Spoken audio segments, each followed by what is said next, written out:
Hey, what is going on everybody, and welcome to Fantasia. For today, we're going to be jumping into another session of Epic 7 now. Today, got another tier list for you guys. This time around, we're going to be taking a look at the 5th anniversary RGB 5-star selectors and the units that you could potentially get on them. So when we're taking a look at this list, I hope that it helps you kind of figure out what you're really looking for when you're trying to pick the next unit. Now, if you want access to this tier list, which is really great because unlike other tier list sites, it has actual filters that you can use. So you can see here I filtered all the RGB units and all the ML units are sitting off to the side here. I will provide a link in the description down below. But with that said, this is just my opinion on this. A lot of you guys have been asking in the comments in the past few days for my take on what the priority list should be like, and here it is. So let's go in depth on this and talk about every unit here. On the left side though, before we start, is a few categories. The first category is the must-own category. This category is units that I think that every account pretty much needs to have, and if you don't have it, you're pretty much going to struggle through a variety of different content. Next up is the very strong category. Now, before I continue, this list is both a combination of PvP and PvE units. This is not just a strict RTA tier list, but I'll explain the units as we talk about them. In the very strong category, these are units that are super impactful and can be utilized in a lot of different areas, right? So guild wars in arenas, and defense teams in RTA, and sometimes even in PvE as well. The strong category are usually really good support units or pretty strong units that can hold their own in certain situations, right? And we'll get into those units in a bit too. Next up, we got the niche category. So these are units that cater more towards specific play styles and require certain gear in order to use. It's either that or they have a really strong use in certain specific modes, like, for example, expeditions or Nightmare Labyrinth or things like that.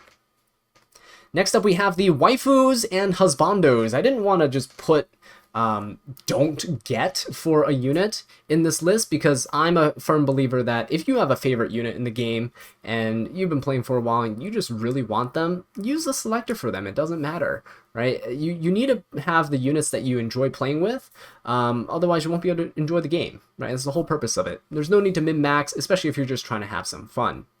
But Waifus and Husbandos over here, these are units that I don't feel like really have a good use in PvE content, and because they're overshadowed by other units, and they're also just not utilized in the PvP meta at the time. We also have free units here, so these are units that you should not be getting, just because the fact that you can get them for free through connections or other things. Your hunt missions, for example, get you Sirmia, Sigrid, and Vivian. And then we have the unavailable category. So these are all limited units. If you don't see the units covered up here, it's because, yeah, they were through a collaboration or a limited time event. And it's unfortunate, but you can't get those units anymore. That or, the new guy, Brig, you can't get him because he's too new. All right, so let's go ahead and talk about this tier list starting at the very top. We got the must-own category. Now, these are mostly PvE units. I think every account must have these. So Tamarin and Iseria, right? If you don't have Tamarin and Iseria, you are probably struggling through Abyss stages. You're probably struggling through PvE guides. If you're watching channels like Tristan Wolf, for example, yeah, good luck getting through Nightmare Queen without Tamarin and Iseria. It's possible, but you're going to have a very hard time getting those specific units and specific builds going. These two basically trivialize every PvE content in the game, and it's gotten to the point where Smilegate tries to create content that they can't be used indirectly because of how strong they are. Next up, we got Rowana. Rowana is actually used in both PvE and PvP. So right now she's seeing a resurgence due to ML Landy, but she's used in Guild War offense and in Arena because there's a lot of units on defense that use extra attacks or counter attacks to kind of cheese the opponent of wins. So having Rowana there is really a good failsafe. You guys probably see the Senya and Shu teams for Guild War defenses, and Rowana is really good against them. Right, so She can also help cheese certain PvE modes that come out in the future. We've had Advent events that have come out where you can use Rowana to help keep your team alive, for example. Yeah, she's just a really, really strong unit overall. And almost never bad. She's like a stonks unit. Like, as the game ages, she's going to get better and better, because there's going to be more and more units that counter attack and extra attack. She'll never be bad. Next up in the very strong category, I don't think I need to discuss this, but Lua exists, and she is absolutely disgusting. Her speed buff for the team is really good, while resetting your entire team so they can lap you and deal more damage to you, and you might not even be able to play. But Lua's a really strong control unit. Should you get this? Depends, right? If you're playing a lot of RTA and things like that, she might be okay to have. You should have her, just in case, if you want to use her. She's typically pre-banned, though, so to keep that in mind. She's typically pre-banned, so you can do without her. She's just a very strong unit in general. Next up is Destina. She's a really good unit for stopping momentum of your opponent. So if they can kill off your entire team, fantastic. But now all their units have 0 combat readiness, and Destina's still alive, so she can revive the whole team, and then you win. Destina's just really good. No one does what she does at the efficiency that she does it. I know Maid Chloe, for example, exists, but Destina just can do the job super, super well, because you can build her tankier than Maid Chloe's in most cases, while keeping really high resistance as well. And she has sustained healing with her S2 on a very short cooldown. That also has the CR push and a cleanse, which Maid Chloe doesn't. Zahak is here because he's used everywhere. Oh my god. PvE content like expeditions. You can use him in nightmare raids as well. You can also use him in PvP. You use him to annihilate things like Senyas and Shoes on Guild War defenses. He's really good for injury. He couples really well with something like Straze, for example, attack buffing him. You can injury down somebody and Straze nuke somebody else. He's just a really, really strong unit. And he keeps getting better for some reason. I don't know why. Next up, we have a few bruisers. So 3 bruisers over here. We got Alencia, Shu, and Mort. Alencia is basically the best injury unit in the game right now, hands down. We'll see what happens after ML Shu comes out, but Alencia is really good for dealing with HP scaling bruisers, especially in RTA.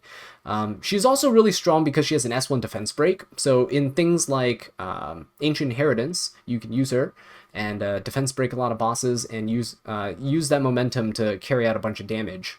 Shu, I don't think you need to explain. There's a global community hatred for the rat here. Shu just absolutely destroys everybody with an S1 to an S2 foosh. Kind of like old Charles back in the day, except she's just better because she's HP scaling, and it's really hard to kill her. And she has anti-crit, and gives herself immunity. So, if you want yourself a good Guild War defense team, pick up Shu.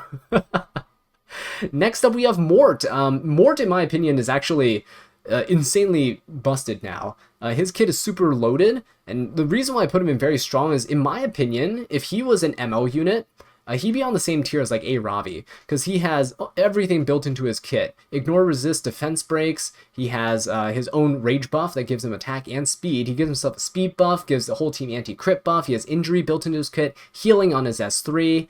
It is just absolutely insane what he is capable of. He can't be stunned or controlled either. He's an absolute unit. So really, really strong as well. And his injury capability is, while not as super upfront about it like Alencia is. Like Alencia's first turn, she can S1, S2 you and put a bunch of injury. Mort can rack it up pretty quickly on the entire team with his S3s though, even if you don't build him on an injury set. So he's also really good in that regard. Next up, we got Sharoon. She's starting to see a spike in use after her buff because she is a direct counter to hand guy, and she's a really good support unit for your DPS because now her buffs are actually impactful. She gives a really nice barrier to your DPS unit too. So you're usually getting things like a speed buff, attack buff, crit damage buff, and that helps your DPS out quite a bit. Next up, we have Celine. I put her in very strong, mostly because she has applications in PvE as well as PvP. So you can actually use her in certain Advent bosses. A lot of Advent bosses, actually, you can use her in. She's good for cheesing certain strategies as well in PvE. And in PvP, she's just pretty good in general. Most of the time now, people are building her pretty tanky. So build a tanky Celine. She just kind of sits there. Your opponent can't kill her, and they can't use her non-attack skills, right? Next up, we got the strong category. So in this category, we've got a lot of support units. So starting off with these 3 knights here, we're going to start off specifically with Crow and Yolha. Crow and Yolha are both really good at soaking up a bunch of burst damage from the opponent and just kind of revenging it back at them. So if you have something like a Last Rite of Crow on the other side, Lionheart Sirmia, for example, if they use an S3 and they deal a ton of damage to your opponent, if your Crow or Yolha's running Aureus, you'll soak up all that damage, probably be below half your health, and then you can just S3 whoever you want back and probably one-shot them. Yolha is a bit more selfish. She does have a self-cleanse, a self-barrier, self-CR push, and she redirect provokes instead of provoking directly to herself. So maybe you have somebody that has more HP than her, you can redirect provoke that, and she does... yeah, she does pretty decent damage with her S3. Crow does a bit more damage. I think his scaling's a bit better with his S3, but he's also less selfish and more of a team player. So you can give your team a defense buff. He protects the team by provoking to himself, usually. Yeah, he's just in general pretty good. Both of these units, though, have their situations that you'd probably bring them in. Yolha, if you're in a situation where you're kind of fearing getting controlled, you might want that self-cleanse, whereas Crow would kind of be sitting there relying on a cleanser to help him out. Fire Lilius here is actually pretty strong, especially now with her EE. She's going to be really strong with that CR push that she gets. Good counter, direct counter into Lua if you have a Ancient Dragon's Legacy laying around for her. But just be careful of the Song of the Stars on Lua. A lot of Luas are running that right now. But yeah, Lilius is good for a cleanser as a knight. She also has really good damage now because she gets her free crit chance whenever she attacks. So overall, pretty solid unit. Good secondary cleanser for the team and a good support unit as well. So you have support and cleanse. There's no other knight that can cleanse the entire team like she does. Next up, we got Charlotte. She is just a very solid knight here. Really good into a lot of earth units that are running around. So up here, you see the really strong units like Alencia and Mort. She directly counters both of these, actually, because she doesn't care about HP. She's an attack scaling knight, and she'll absolutely demolish these units, along with any AoE units. Stealth units, because she's AoE. So things like Landy, for example, that are traditionally really hard to reach when she stealths. Charlotte is a direct counter to that Landy, and you can punish them really easily. Abigail is next. I feel like she's really strong because she is actually an indirect counter to a lot of evasion units like Aiden and Rylet and stealth units like Spectre Tenebria. Her curse that she plants on them is really strong, and the immortality to the backline unit is invaluable, especially because she gives them the vampirism buff so they can heal themselves back up. Nobody does what she does, and she's really good. Now, I don't know if she is available for the Selector. I don't think Golden Rose is, so if it isn't, I don't think Abigail is. I'm not really sure, though, but we'll see. Next up, we got Senya. Senya over here is pretty good. I put her one tier below the Shu because in Guild Wars usually you're never really dying to the Senya directly. Senya is that support unit that screws you over, especially the effectiveness builds where they provoke your entire team, and then Shu's the one doing most of the work cleaning up your team, right? But Senya can do a lot, and she can solo teams as well. She has the potential to, and she has a bunch of builds that make her pretty unpredictable sometimes. She could be on effectiveness, she could be on effect resistance, she could be on lifesteal, she could be on a speed set. Yeah, it varies. Next up, we got Arya, also a potential to just solo entire teams if she's drafted correctly. So the stealth for everybody, and then her being the only target that can be hit, is devastating, and she can actually do a ton of damage. You can also use her in Guild Wars as well. She's pretty good at kind of dismantling certain team comps, especially if they lack AoEs. You have an Arya with a Christie or something to prevent her from getting debuffed, and then you have a really strong healer like a Destina, for example, to keep her alive. So really good in those cases too. Ilanov I also put in pretty strong because while she's not as strong as Alencian Wart, for example, she is pretty good now because she gives a crit damage buff and she has injury detonation. So injury I think is going to be more and more prominent as more units get released, especially with ML Shu coming out being more injury and injury support. So she works pretty well as a knight here, and fits into a lot of team comps. She's actually used to kind of injury down popular units like Yolha, so that they can't use a S3 revenge burst damage into you. Now, we go down here to the niche category, and this category here, you can see I've kind of organized the units. So the first chunk of units here, Ron, Pera, Flan, Command Model Leica, Ida, Pavel, and Politis, they're more of like cleave or aggro type units. I guess you can lump Eufine and Ludwig in there too, because they're usually the DPSs in those team comps. This is only really if you have the speed gear for them and you're really lacking them. Like if you're trying to cleave and you have most of the cleave units but you don't have Ron, you should probably get Ron, for example, right? If you are really into like the Ron, Politis, and Flan cleave and you're missing Flan, you might want to get Flan. Politis also is really good as a generic anti-combat readiness unit, so she's good into things like Ahmed and stuff. Good to have. You can build her as a damage dealer for cleave or aggro, or you can actually just build her degen for standard. She actually works both ways. Right, Eufine and Ludwig over here, they're both really good nukes. Eufine, if you're trying to go aggro and you have like a Zeo, for example, but you don't have Jacko, Eufine is a really good unit to go for. So you can essentially do the same thing as Jacko, where you push up and then you kill somebody with the Eufine. Hopefully on something like Merciless Glutton, then you can push up the rest of your team to take the turn afterwards. But her only limiting factor is that she's only works on silence and not on any debuff. Ludwig is very niche. You can use him in actually cleave teams and stuff, but in a non-traditional cleave, you kind of stall out a little bit. It's like a slow cleave. You stall a little bit. Ludwig usually will have something that gives him immortality or invincibility, and then he just kind of sits there. A lot of people build him with super high resistance as well as damage and no speed, and then he just slowly crawls up on the combat readiness bar and then nukes everybody. So ran into a couple of them actually a few days ago. Yeah, so he's yeah, niche, relevant but niche. Next up, we got a couple of anti-cleave units here. So Elena and Kayron. Elena's really good for countering openers, so things like Ron or Pera.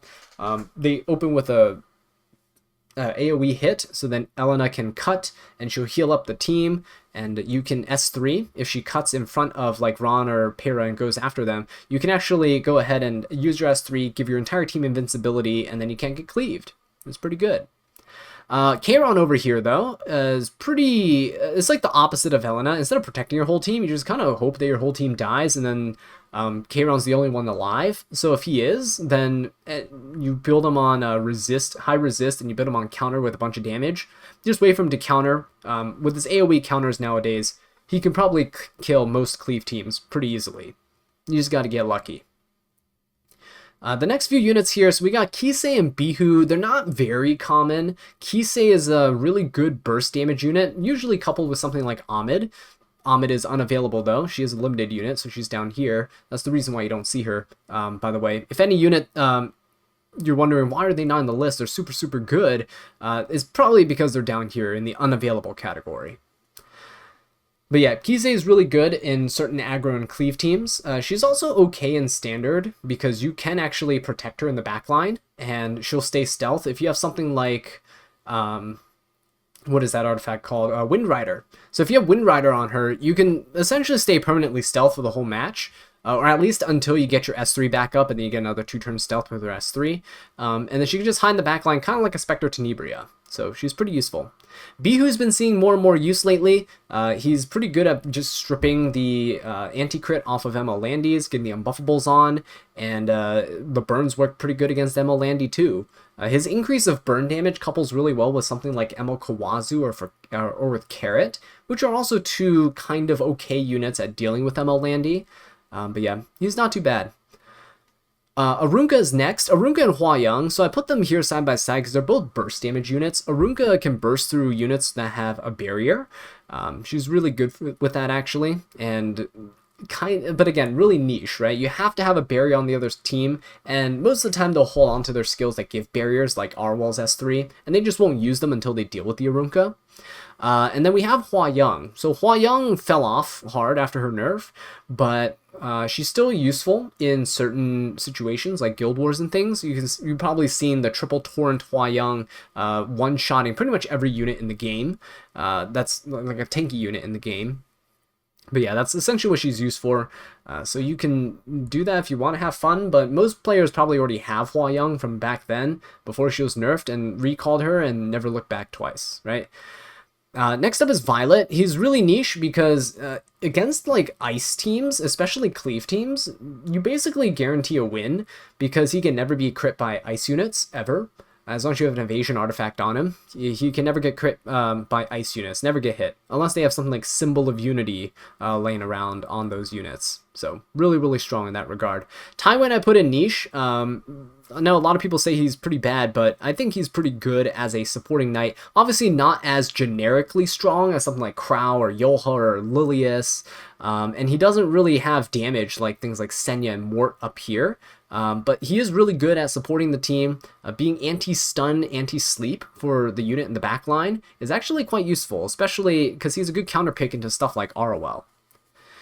Alright, moving on, we got Cecilia. So these units in this bottom row here actually are mostly for PvE. Cecilia is actually pretty good in PvP.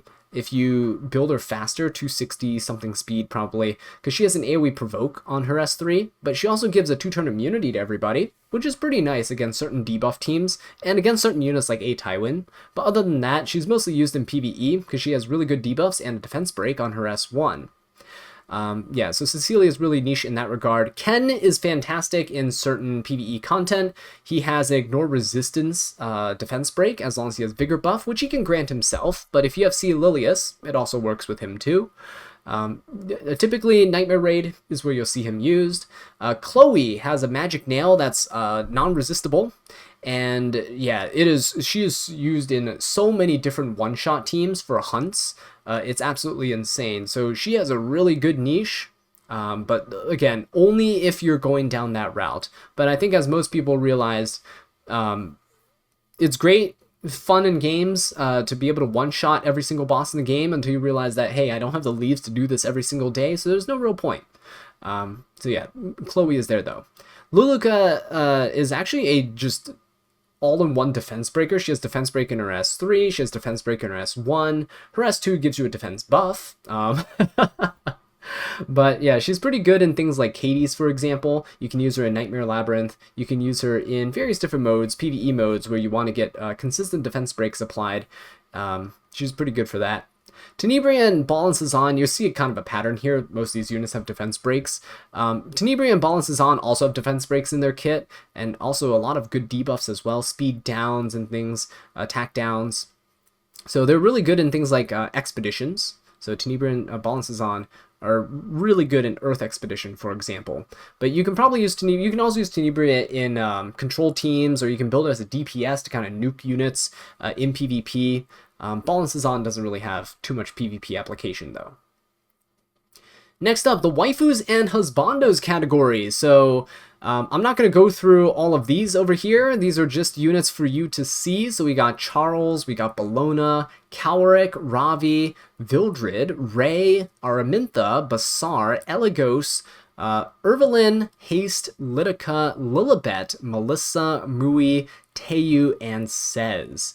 Now, while these units, I'm not saying that they're bad by any means. That's the reason why I would label them Waifus and Husbandos, because they do actually have certain uses. You can see certain people using Basar, for example, in Guild Wars, or you see some cleavers or aggro players using Eligos from time to time. Cowric can be used to soul burn and reset certain units like DJB if you build them fast enough. And you can have some of these units used sporadically in things like Ancient Inheritance and stuff as well. But for the most part, these units are kind of subpar compared to all the other ones you can potentially select in the list above them. And yeah, these, I just wouldn't recommend you using a 5-star selector on these. A lot of these units can also be acquired in story summons too, so you can get the story summons and grab them there. But they're not like high priority units by any means. The free units over here are the ones, if you're wondering why were they not up here, like for example, Vivian is almost a must-own. You get it for free. Sigrid as well, must-own if you're doing Wyvern teams. And Sirmia is a must-own if you are just doing PvE content in general, or just fighting bosses in general. She's good in so many hunts and expeditions, it's insane. But yeah, these are all free, right? And one thing that you might have noticed is that, hey, wait a minute, there's a lot of good units that you haven't covered, and yes, they're all in the unavailable category. Limited units and collab units in Epic 7 are actually really, really, really strong. So if you're looking at these RGB 5 stars and you're going like, wow, without these collab units and limited units, the 5-star units aren't actually all that great, right? Because a lot of these limited units are in a league of their own. And you're right, it's kind of insane. So hopefully, well, good thing is Smilegate always reruns the collabs as much as possible every single year. So if you did miss out on some of them, hopefully you'll grab them the next time around.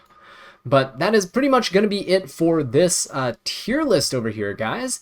Again, if you want to make your own tier list, feel free to use the link in the description down below. I just found out about this tier list maker recently, so it's pretty cool. Let me know in the comments, though, especially what unit you think you're going to be getting when the Selector ticket rolls around. With that being said, guys, thank you so much for watching. I really do appreciate it. And until next time, take care.